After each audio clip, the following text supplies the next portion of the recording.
তো hello everyone, আসসালামু আলাইকুম। সবাই কেমন আছেন? আশা করি অনেক ভালো আছেন। নিয়ে আসলাম সেই ডায়েরি গল্পটার পার্ট 1 নিয়ে।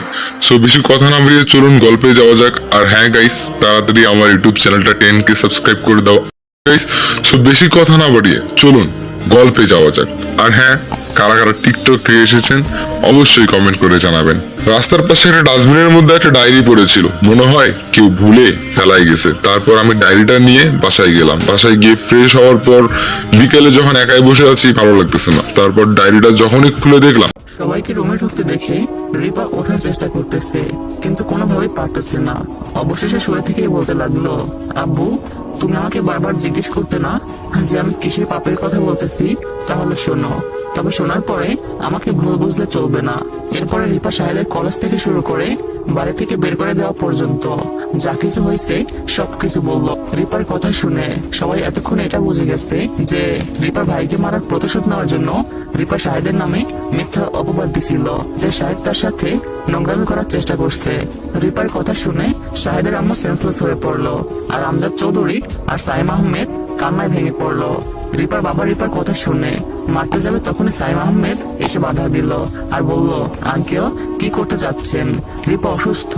রিপার বাবা বলল, তুমি আমাকে ছেড়ে দাও, ওকে আমি মেরেই ফেলবো।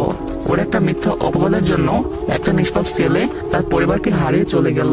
কথাগুলো বলার সময় রিপার বাবা একদম রেগে গেছিল। আমজাদ চৌধুরী বলল, বন্ধু শান্ত হ, বাচ্চা মানুষ ভুল করতেই পারে। আচ্ছা দোস্ত তুই থাক, আমরা বাসায় গেলাম।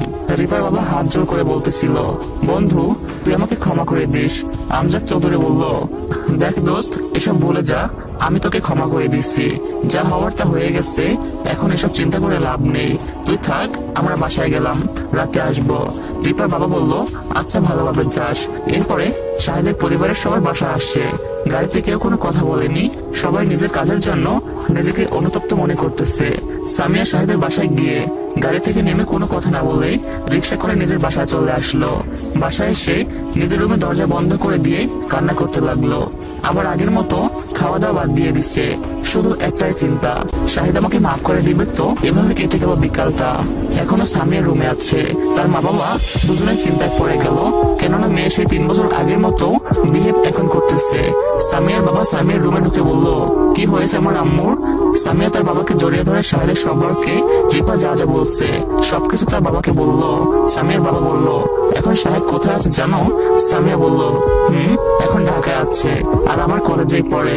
সামিয়ার বাবা বলল, তাহলে তো সহজ কাজ। সহজ বলতেও কিন্তু সহজ নয়, তোমার প্রতি তার একটা অভিমান আছে, সেটা তোমাকে ভাঙাতে হবে। সামিয়া বলল, কিন্তু কিভাবে? সামিয়ার বাবা কিছু বুদ্ধি দিয়ে বলল, এইভাবে কাজ কর, তাহলে হবে। সামিয়া বলল, ওকে আমার বেস্ট বাবা, আর তুমি এসব কথা কাউকে বলবে না। সামিয়ার বাবা বলল, আচ্ছা থাকো, আর একটু পরে ডিনার করতে এসো। সামিয়ার বাবা চলে যেতেই সামিয়া ফোন বের করে নেহাকে ফোন দিয়ে শাহেদের কথা জিজ্ঞেস করলো। পরদিন সকালে সামিয়া ঢাকায় রওনা দিবে। শাহেদের পরিবারের সবাই বিষণ্ণ মন নিয়ে যে যার রুমে বসে আছে। সবার একই চিন্তা, শাহেদকে কোথায় পাওয়া যাবে। আর শাহেদের আম্মুর অবস্থাও খারাপের দিকে যাচ্ছে, শুধু শাহেদের কথা বলতেছে।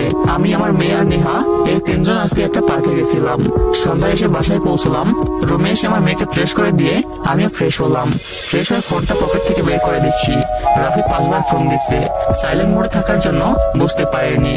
আর আপনারা হয়তো জানেন না, বা বলাই হয়নি, যে রাফি আর শিফাতের সাথে আমার মাঝে মাঝে ফোনে কথা হতো।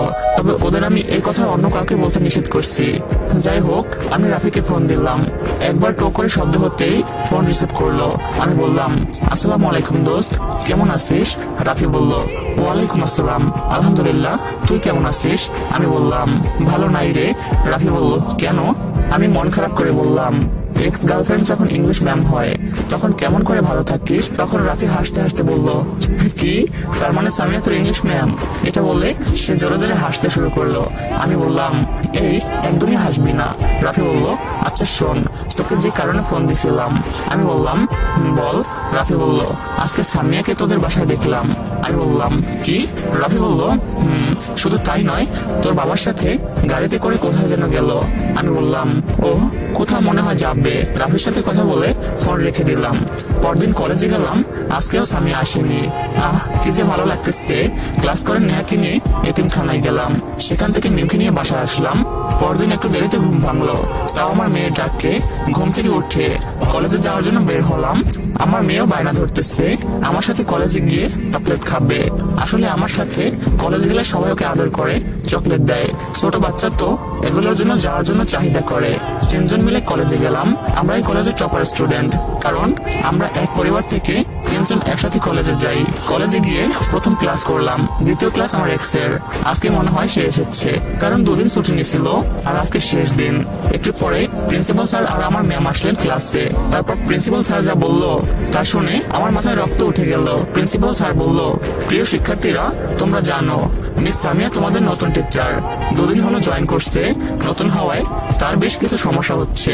এজন্য তিনি আমার কাছে এসে বলছেন তার একটি অ্যাসিস্ট্যান্ট প্রয়োজন, আর সেটা তিনি তোমাদের ক্লাস থেকেই নিতে চাচ্ছেন। তাই আমি ঠিক করেছি শাহিদ হাসানকে তার অ্যাসিস্ট্যান্ট করে দিব।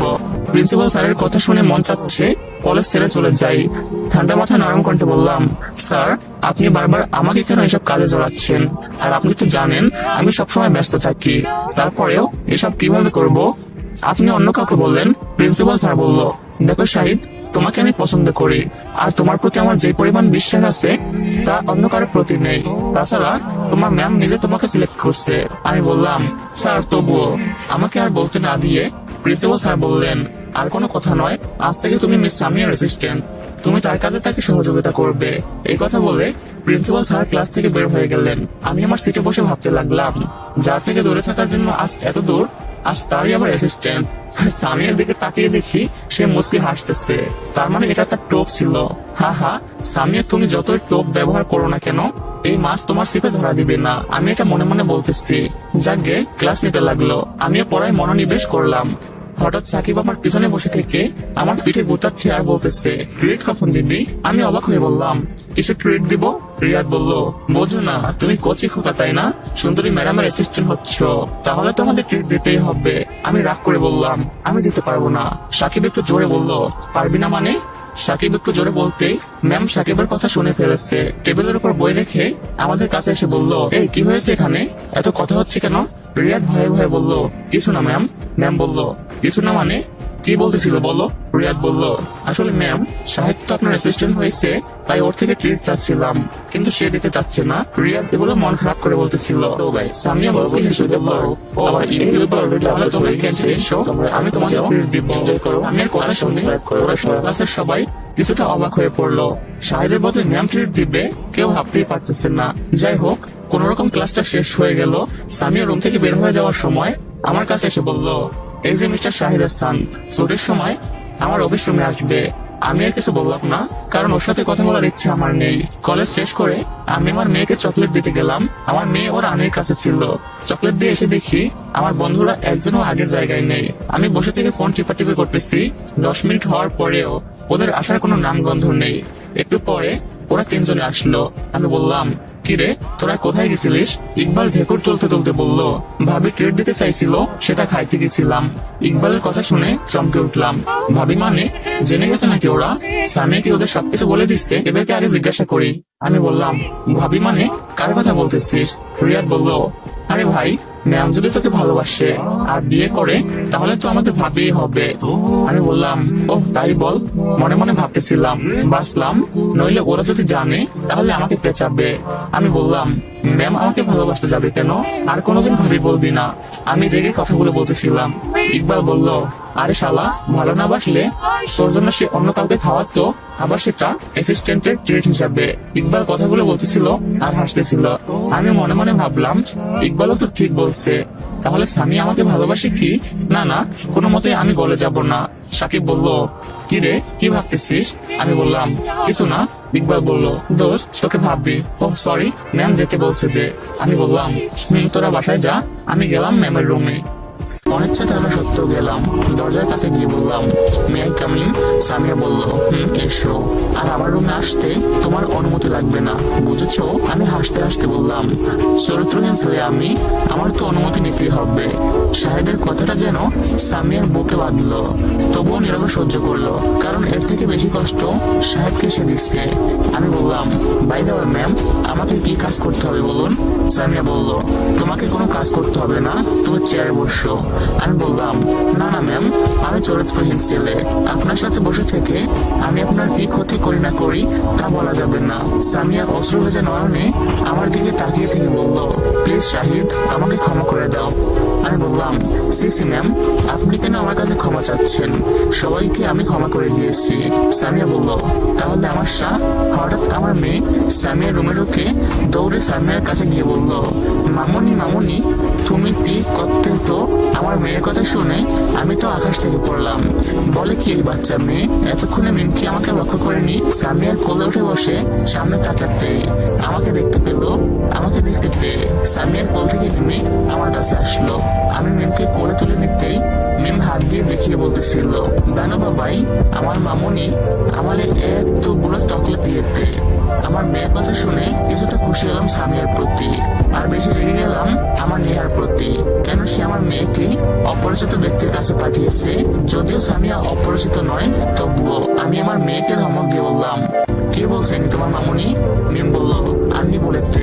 আমি ধমক সুরে জোরে বললাম, আন্নি বলতে তাই তুমি বলবে? আর চকলেট নিয়েছে কেন? আমার ধমক শুনে আমার মেয়ে কান্না করতে লাগলো। আমি তাকে বুকে জড়িয়ে নিলাম। সামিয়া বলল, প্লিজ মিমকে কিছু বলো না, সে তো ছোট বাচ্চা, যা বলার আমাকে বলো। আমি আর কিছু না বলে মিমকে নিয়ে সামিয়ার রুম থেকে বের হয়ে নেহার কাছে গেলাম। নেহার কাছে গিয়ে রেগে ওকে জিজ্ঞেস করলাম, নেহা, তুই মিমকে কি বলছিস? নেহা ভয়ে ভয়ে বলল, কি ভাইয়া, আমি তো কিছু বলিনি।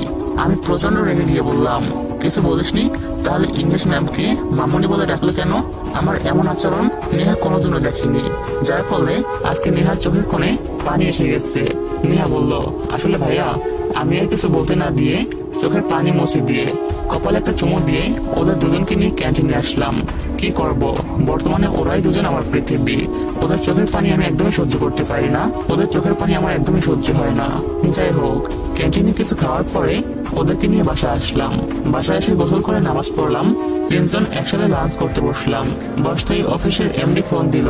আমি রিসিভ করতে এমডি সাহেব বলল, আসসালামু আলাইকুম স্যার, আজকে একটু আপনাকে অফিসে আসতে হতো। আমি বললাম, ওয়ালাইকুম আসসালাম, কেন কিছু হয়েছে নাকি? এমডি বলল, একটু সমস্যা হয়েছে, আপনি আসলে ভালো হতো। আমি বললাম, ঠিক আছে, কয়টায় যাব? এমডি বলল, বিকাল 4টায়। আমি বললাম, ঠিক আছে। এমডি বলল, ওকে স্যার, আসসালামু আলাইকুম। আমি বললাম, ওয়ালাইকুম আসসালাম। ফোন রাখতে আমার মেয়ে বলল, বাবাই, কাল যাতে কথা বললে আমার মামুনির সাথে।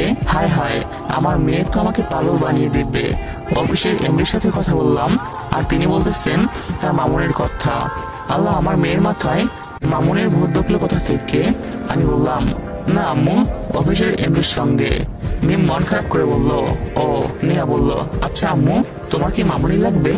সো গাইস, বুঝতেছো এর পরবর্তী পার্ট গুলো কতটা ইন্টারেস্টিং হতে যাচ্ছে। সো কেউ মিস করবো না কিন্তু, হ্যাঁ। আর তোমাদের কাছে একটা রিকোয়েস্ট, তোমরা তো কত মানুষকে সাপোর্ট করো, কিন্তু তোমাদের ভাইটাকে একটু সাপোর্ট করো না। তোমাদের কাছে অনেক অনেক বেশি রিকোয়েস্ট থাকবে, তোমরা বেশি বেশি সাবস্ক্রাইব করে 20,000 সাবস্ক্রাইবার কমপ্লিট করে দাও। আর যারা আমার কাছে গল্প পাঠাতে চাও, তোমরা ফেসবুক পেজে চলে যাও। পেজের নাম হচ্ছে ভিশনারি সাজিদ। কমেন্ট বক্সে লিংক দেওয়া থাকবে, তোমরা ওখানে গল্প পাঠাতে পারো, আমি সবার গল্প শেয়ার করে দিব। আর guys, please please please subscribe করে দাও। আল্লাহ হাফেজ।